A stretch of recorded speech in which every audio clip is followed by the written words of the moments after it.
ഇന്നലെ കിടന്നത് എവിടെ, ഇന്ന് കിടക്കുന്നത് എവിടെ? ഇന്നലെ വീട്ടിലാണ്, ഇന്ന് പള്ളിക്കാട്ടിലാണ്.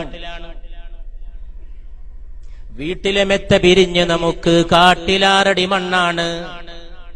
ഞാൻ എവിയുടെ ഈ ഗാനശകലം ഇന്നത്തെ മാപ്പിളപ്പാട്ടിന്റെ മോർച്ചറിക്ക് മുമ്പിൽ സമർപ്പിക്കുന്നു.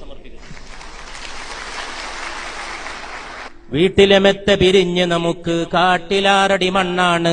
ചേലിൽ ചെന്ന് കിടക്കണ നമ്മുടെ മേലെ വരുന്നത് കല്ലാണ്. ഇരയുമ്മൽ കണ്ണീരതും ചേർത്ത് മണ്ണതിനാലെ അടവാക്കും വിടവിനെ വാറിലേ. പരൻ വിധിച്ചുമായിട്ട് ചൊങ്കിൽ നടക്കുന്ന ശുജാഅത്ത് നമുക്കുണ്ട് നാട്ടിലെ. കഥയെന്തെന്നറിവുണ്ടോ നാളെ കിടക്കുന്ന ഖബറെന്ന ഭയങ്കര വീട്ടിലെ. അതെന്താണ് ഭയങ്കര വീട് എന്ന് പറഞ്ഞു? വീടൊരു ശാന്തിയുടെ കേന്ദ്രല്ലേ, വീട് സമാധാനത്തിന്റെ സ്ഥലല്ലേ. കവി വീടിനെ ഭയങ്കരം എന്ന് വിശേഷിപ്പിച്ചത് എനിക്കെന്തോ ഉൾക്കൊള്ളാൻ കഴിയുന്നില്ല. ഞാൻ എന്റെ സംസാരത്തിൽ പറഞ്ഞു, മാഷേ, ഇസ്ലാമിൽ ഖബറിനെ കുറിച്ചുള്ള വിശ്വാസം മനസ്സിലാക്കിയാൽ ആ ശങ്ക തീരും.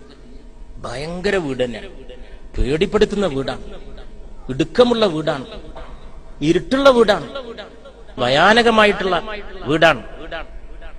കട്ടിലേറി പോകുന്ന രംഗം പറയുന്നുണ്ട് അതില്. അടുത്ത സ്റ്റാൻസ: പോകുമ്പോൾ ഗൃഹത്തിലെ പെണ്ണ് പറയണ്. ആഹാ, മനുഷ്യനെ മനസ്സിലാക്കിയ ഒരാൾക്കേ അത് എഴുതാൻ പറ്റുള്ളൂ. പോകുമ്പോൾ ഗൃഹത്തിലെ പെണ്ണ് പറയണ്, ഉലകത്തിൽ തനിയെനിക്കാരെന്ന്.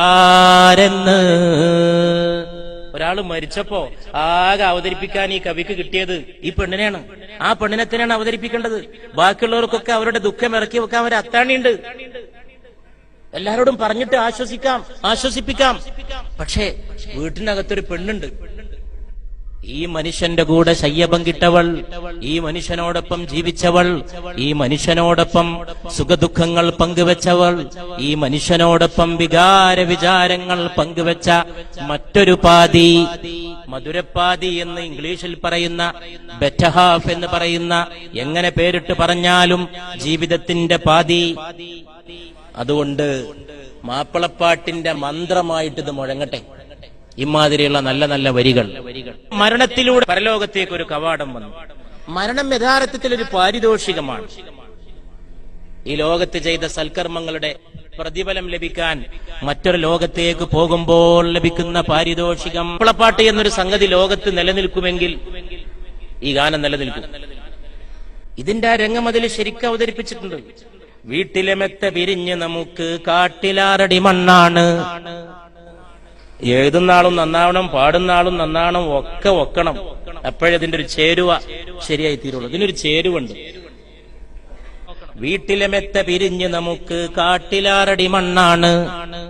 ചേലിൽ ചെന്ന് കിടക്കണ നമ്മുടെ മേലെ വരുന്നത് കല്ലാണ്. ഇരയുമ്മൽ. അടുത്ത വരി ലോക സാഹിത്യത്തിലെ ഉജ്ജ്വലമായ രചനയാണ്. ഇരയുമ്മൽ കണ്ണീരതും ചേർത്ത് മണ്ണതിനാലെ.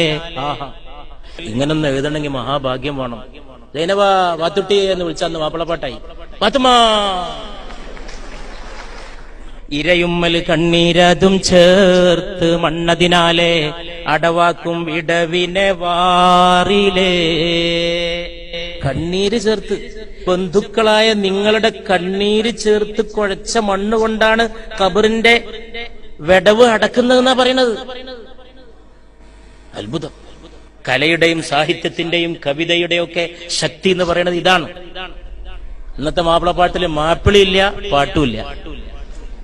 അവരോട് പറയണം, പാട്ടിനെ അതിന്റെ പാട്ടിന് വിട്ടോളൂ എന്ന് അവരോട് പറയേണ്ട കാലം വന്നിരിക്കുന്നു. ലക്ഷമാശ പ്രസംഗത്തിൽ പറഞ്ഞു, ഒക്കെ ശരിയായിട്ടുണ്ട് ഈ രചനയില്, ഒന്ന് മാത്രം എനിക്ക് ദഹിക്കുന്നില്ല.